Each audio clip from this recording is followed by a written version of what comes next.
so out of touch with life and time. In the cattle cools where nothing rides, nothing exists except that which is mine. My art is based on life around me, and if you call London a work of art, a piece of dog shit a work of art, then fine.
After a year at drama school, I'd done some extra work at Pebble Mill, and a month later a director turned up asking to see me. He wanted me for this part in a play, and it was part of a series called Second City First, and the play I was in was called Glitter. And it sort of launched me. When that was shown on the network, Kate Nelligan and Maximilian Schell at the National Theatre were watching that play, and they wanted me for this small part in Tales from the Vienna Woods. So I got a phone call the following day to say, come down to London. And I went down to London with a carrier bag and never went back.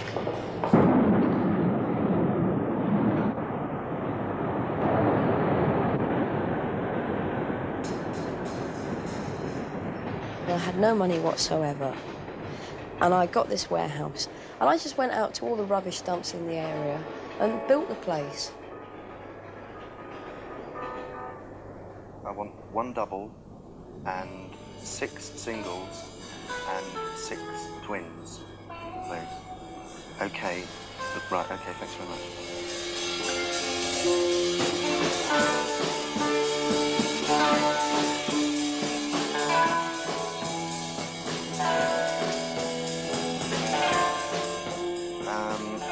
You've got the double and 4 twins.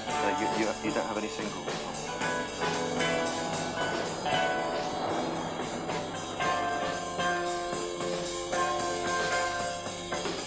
Mayhem started off as a sort of over-ambitious multimedia idea. And the whole idea was for anyone to go in there and try and create something.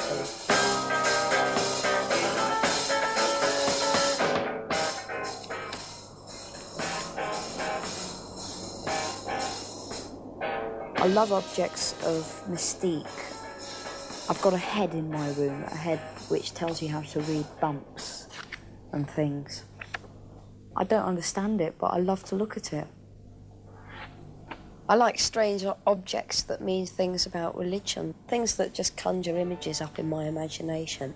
And what I do on an uninspired day, I just sit in that room and look around me, look at all the different things I've got, and just think about them.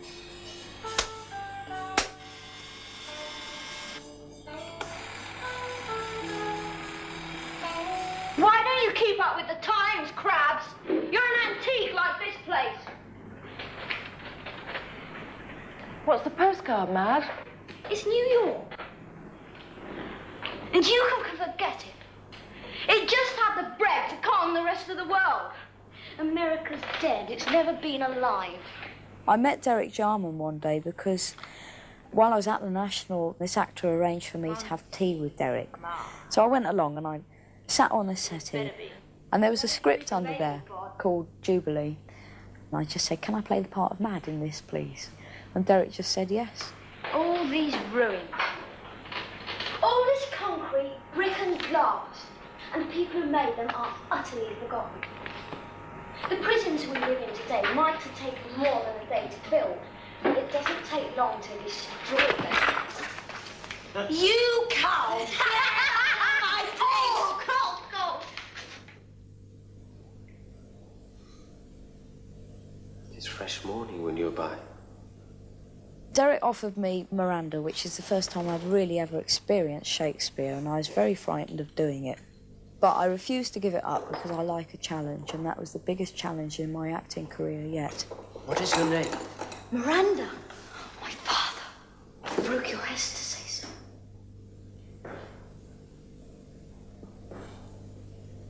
I am in my condition of Prince Miranda. I do think a king. The very instant that I saw you, did my heart fly to your service. And for your sake am I this patient logman.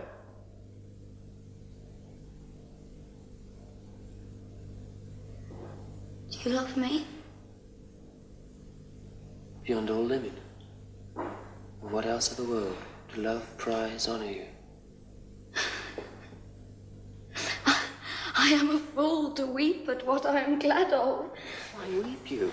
At mine unworthiness, that dares not offer what I desire to give, much less take what I shall die to want. I am your wife. If you will marry me. I don't believe people ever know themselves. And a lot of things with actors and actresses, they try so desperately to know themselves and think that they know themselves, but they never do.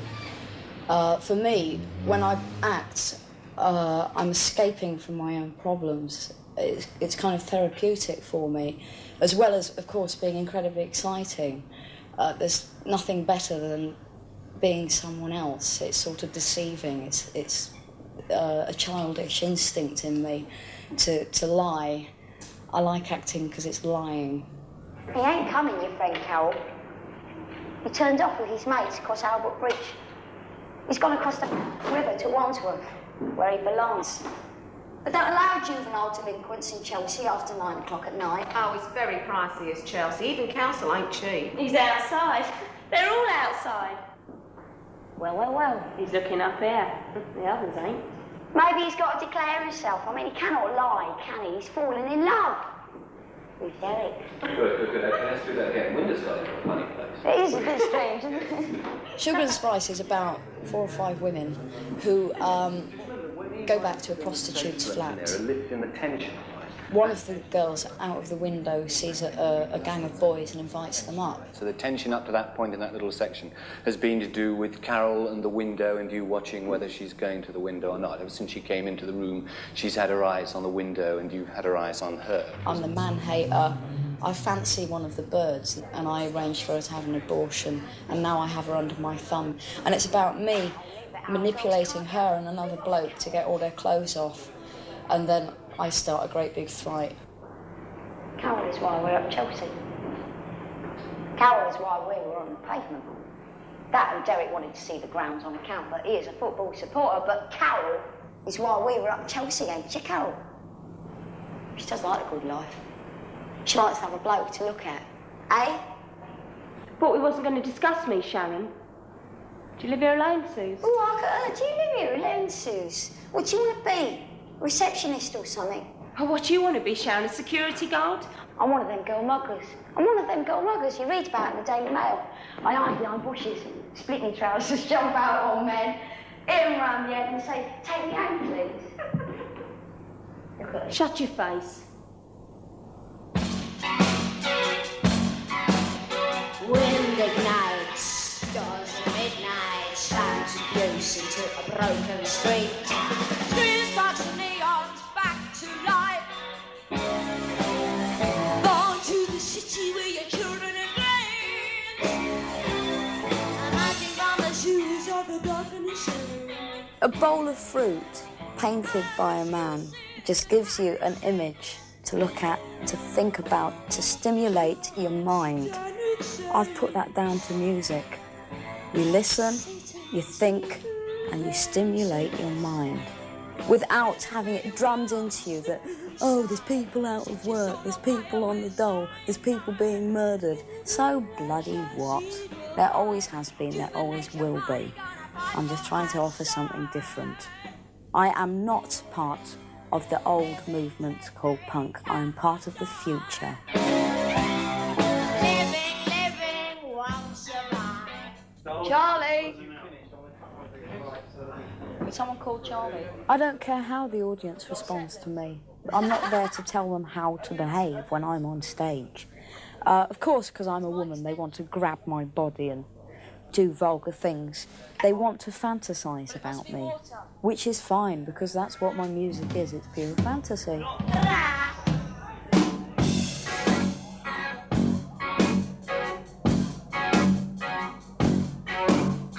Wind nights, doors at midnight, sounds of gifts into a broken street. Screens, lights and neons back to life. Born to the city where your children are playing. Looking from the shoes of the dark and the same. Our excuses, satanic saints. Just satanic saints.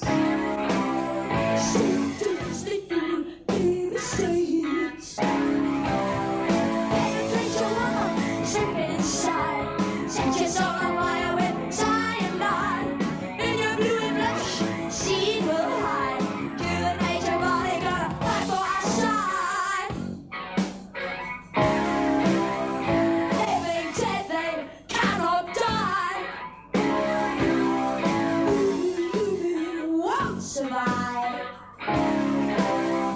All that's left is suicide. Life is lonely in this empty town. I'm just hanging around. Time's summer rose to suicide. Yeah, just another ghost of another. Yeah, I'm still alive. Insects crawl all over me, crawling on my leg, all over my body. Oh, they're eating me. Insects was inspired by whenever I walked near the audience, there'd just be hands clambering all over my body. And I just thought, oh, insects, insects. But on stage, I go into the audience and I just let them rip me to pieces. Time's summer rose to suicide. Yeah, just another ghost of another failure. I'm still alive. Insects crawl all over me, crawling on my legs, all over my body. Oh, they're eating me. Bites. Thank you. I've never gone hungry. I've never suffered through lack of money in any way. Not because of my parents, anyway. They wanted the best for me, like all parents do for their children. They wanted me to have a very good education, to become a polite child, to be taught good manners and have a future.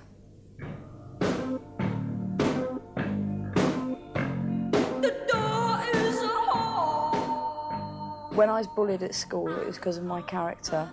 I was a weak child, I was incredibly small, I had speech impediment. I was the perfect bait for bullying. My dad took me out the back and taught me how to punch hell out of someone, and from then on, I was never bullied again.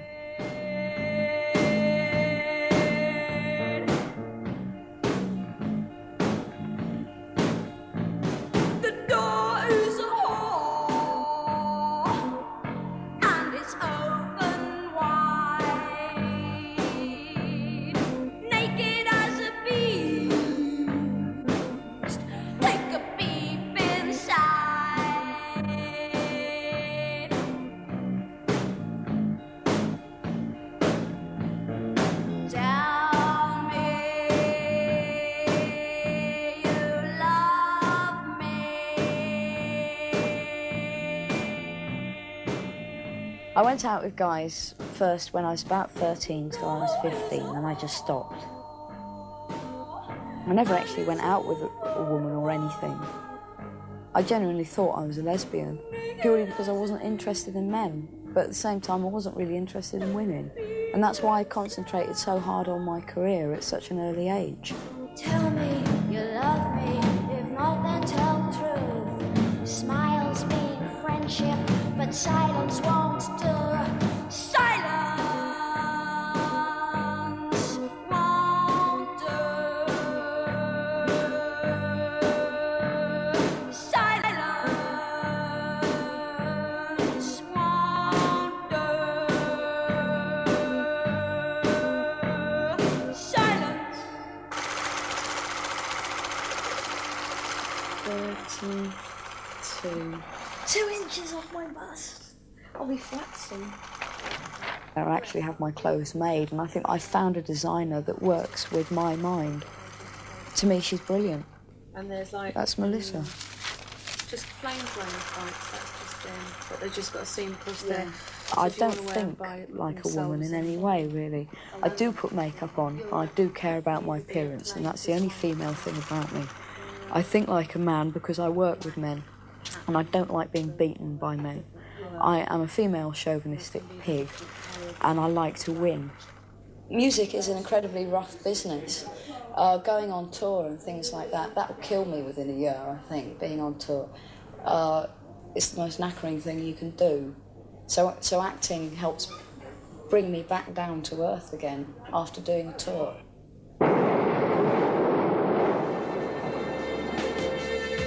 Malignant violence grows. Frequencies.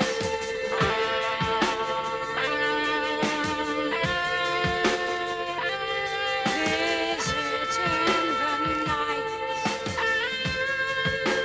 Frequencies tell me again. I forgot those words to lewd and desert me. Malignant violence grows within. My ego expands. Should I take those foolish people gasping for their sin? Remove their memories, reprogram them to re-begin. It makes my lonely mind explore. Should I take these foolish people gasping for their sin? Remove their memories, reprogram them to re-begin. It makes my ego grow.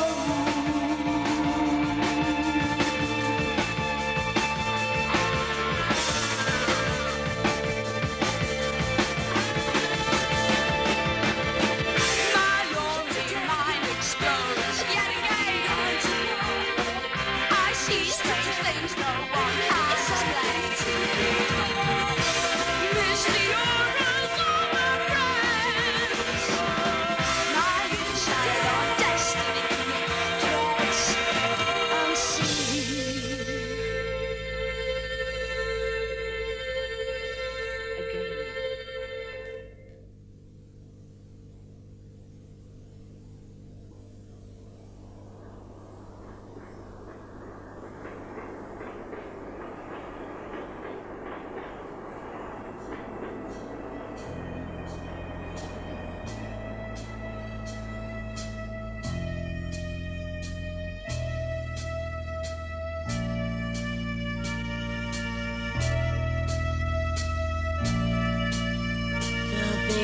building breathes oxygen. Satanic mills, conceptive pills weave human beings out in recycling grey dust into white snow. Then who knows? Then who knows?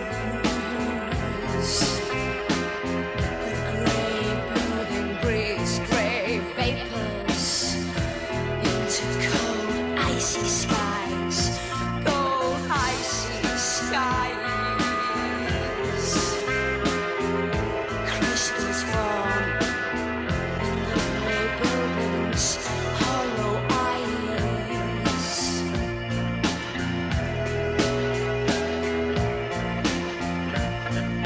Black, hollow eyes, spiky, unfurnished, unthinking eyes. Black, hollow eyes.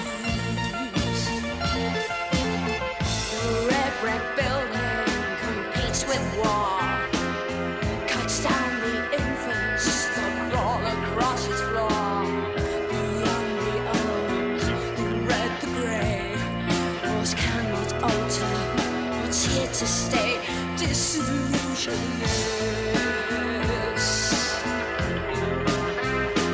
Ambitions for all.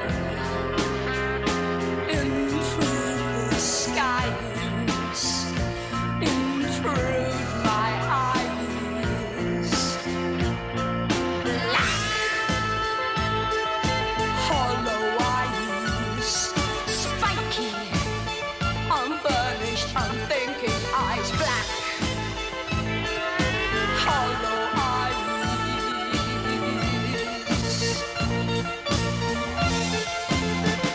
The big grey building raising oxygen. Satanic mills, conceptive pills weave human beings out in recycling grey dust into white snow. Then who knows? The big grey building breathes grey vapors into icy skies. Crystals form in the grey buildings, masquerade eyes, glossy, rebellious eyes, diverse little things, their naked blue meanings, masquerade eyes, glossy, rebellious eyes. Turning banners into the skies. Stormy rooftops rip naked the sky. Luminaries.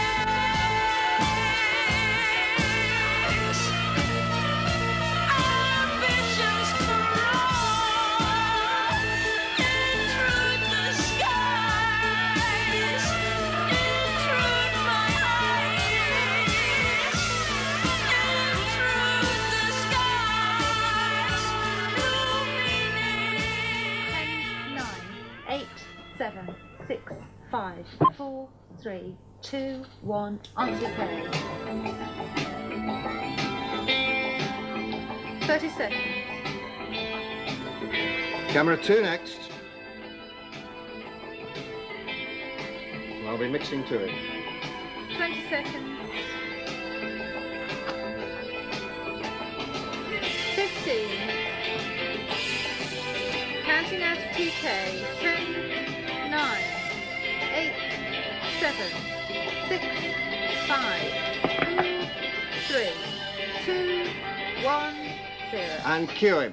Good evening. On Straight Camera Talk, 1 we're next. focusing our attention on a Birmingham girl whose career as a rock singer, film actress, and professional rebel is bringing her national publicity, and with it, a degree of influence over the minds of her young followers today. In fact, it seems the bizarre Toya Willcox, described Camera in the 2 youth next. press as the punk princess, is currently in vogue. Thank you, Keith. In the past few weeks, she's found a place in the columns of the best Sunday newspapers and the glossy magazines, and her individual style is in demand with cinema and TV directors. Two. And since 1977, her band, called simply Toya, has followed her own music styles. VT next. Described as sci-fi rock, Run VT. new music, 9, and intergalactic cowboy music. 7. Certainly, 6, it's different. 5. And that's also Cutting because to of her style 3, in presenting the Look Here 2, programme. 1 BBC on VT. It's us again. Good. We're back. 20 seconds. Cutting to caption on 1 at the end of this. It's a very 15 quick seconds. ad. Counting out of VT.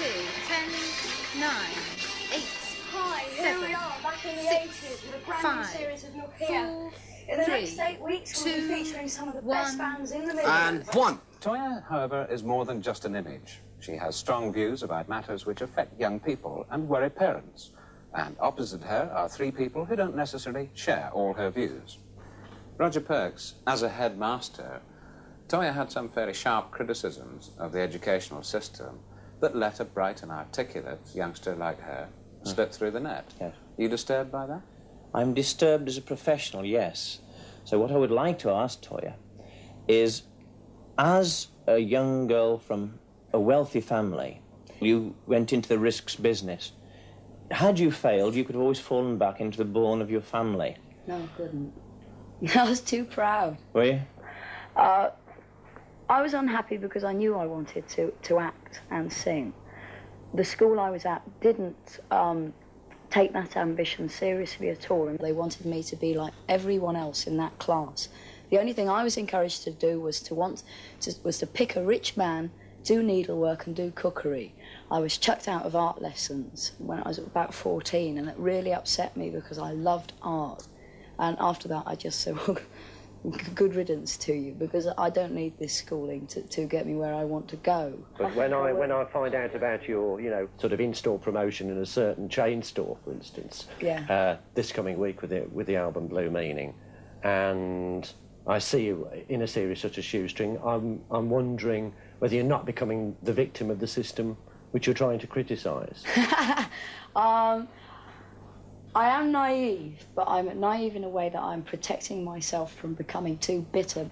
I understand how the business works. I know when I'm being exploited. I know when I'm about to be exploited. And that's when I become the biggest bitch on this planet. Let me ask Anthea McIntyre at this point. Where do the kids go when they leave school? What do they have to identify with? Yes, I tend to think that a lot of what Toya is offering is actually destructive, which is very much easier than offering something constructive. And I wonder if, in fact, Toya isn't exploiting this and offering them some sort of fantasy, exploiting their need for fantasy, No way. What's and actually living off destructive it. about helping old people and doing community work?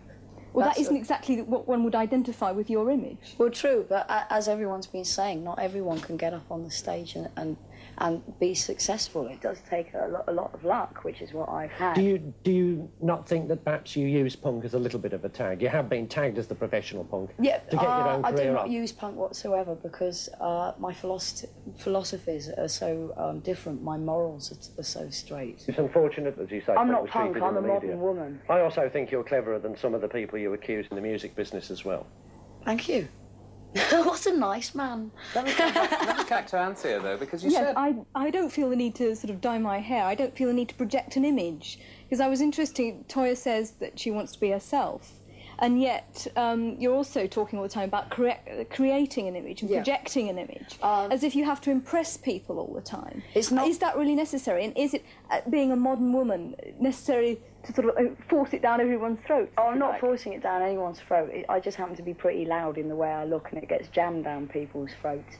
I thought the funniest thing was the headmaster afterwards, wanting your autograph for his kids. I thought that was great. I thought he was really sweet. He was. No, I thought it went very well. I was really I must pleased. admit, I was expecting 3 great big thugs called National Front. Right. I was as well. You bloody punk rocker.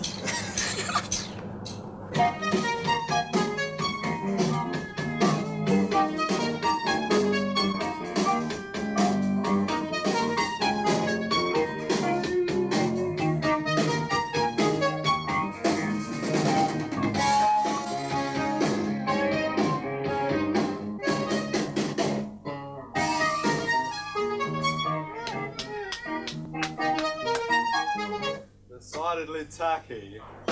It's the bass I'm not sure about. I still think you're paying too much, Charles. Play more with the drum.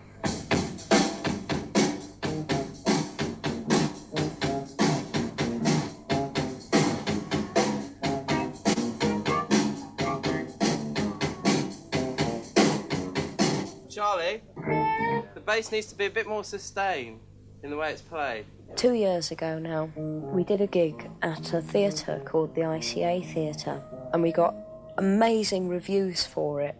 The week the reviews came out, we had a phone call from Germany, and at that time I was making Quadrophenia. I had to rush down to London, do a quick rehearsal for this record company called Safari.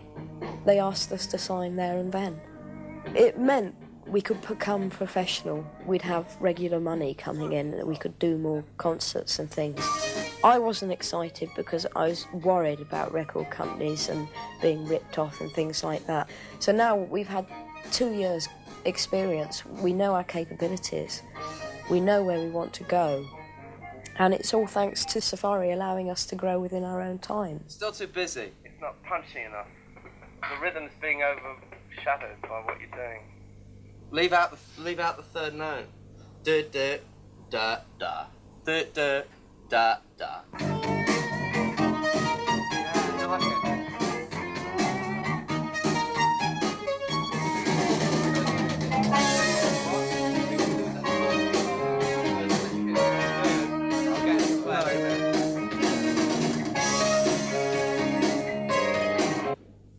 We'll leave the cymbals out, Steve. The second album is the latest one with a new single on. It's called The Blue Meaning. And here she is, the lady herself. Ladies and gentlemen, will you please welcome Toya.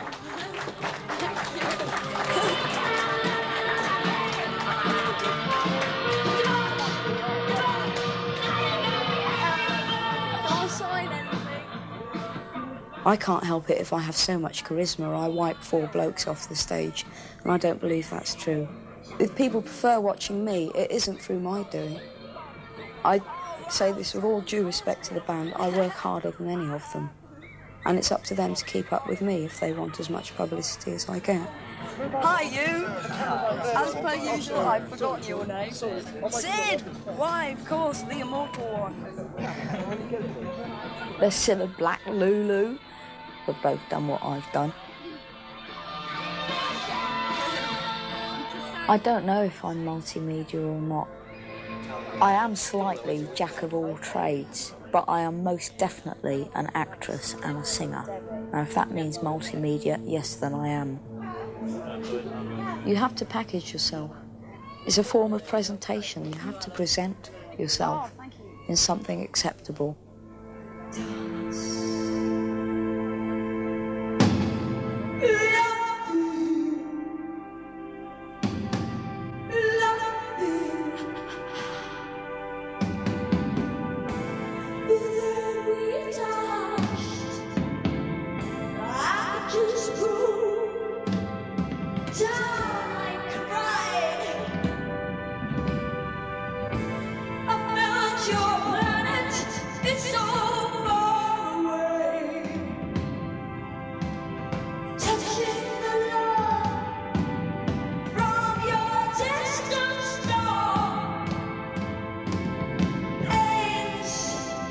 Troubles past from your distant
And lift your head up a little bit more. Right. Back to the same pose again. Turning your body towards my hand. Right, that's it. As far as being successful, the desperation comes from childhood ambition of stardom. Right. Yeah, that's it. Hold it there. I would like to become a commercial cult figure, because I believe if you are a cult performer, your following is so strong and so sort of religious that they're fans of yours the whole of your working life. It's excellent. That's the sort of audience I'm looking for, an obsessed audience. Straighten your head again. Yeah. If I wasn't successful, it would be purely because people don't like what I am. So what I'd do, I'd create a character. I'd try and create the perfect person and become it. I'd be prepared to do that if I completely failed. Because I believe if you can't beat them, join them, then corrupt them.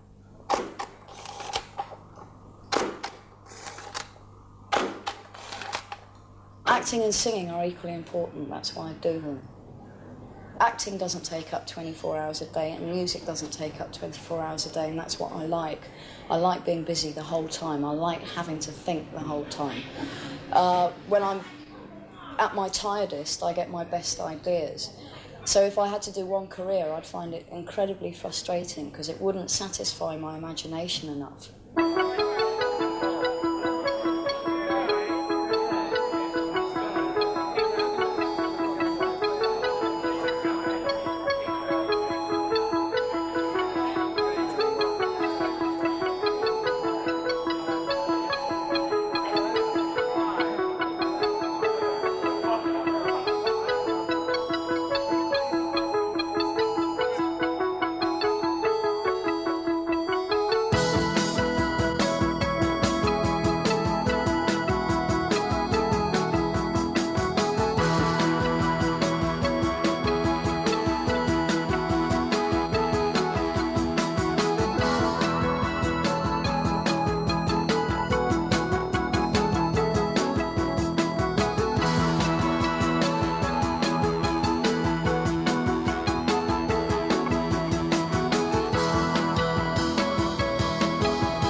When I was young, I was petrified of the darkness.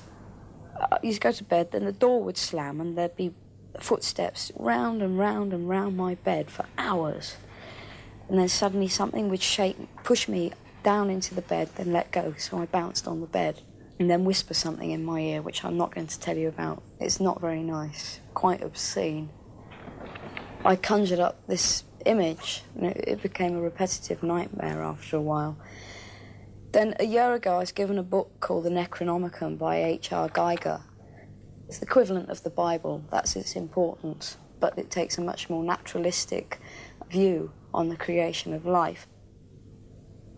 Anyway, I opened up this book, and the pictures were the exact copy of the nightmares I had when I was 5 years old, from what the voices told me, what was said would happen to me. And I had this image of like babies being sucked into a machine and being turned into meat to be eaten, and just babies being fouled and debauched, and sexual things that I didn't understand at the time. And it was the exact image I had when I used to go to sleep at night.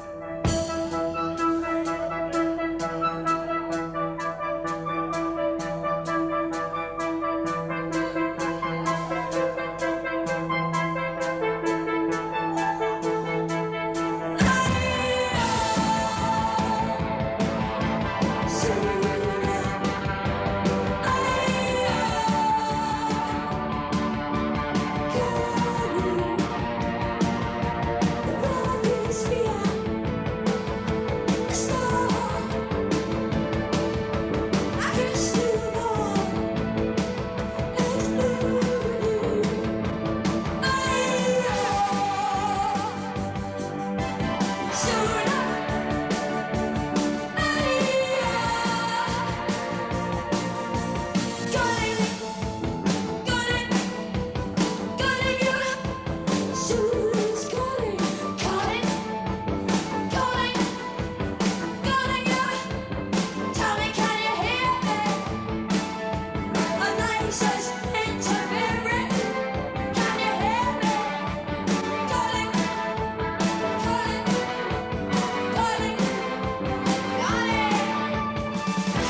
We've enjoyed you. Love you.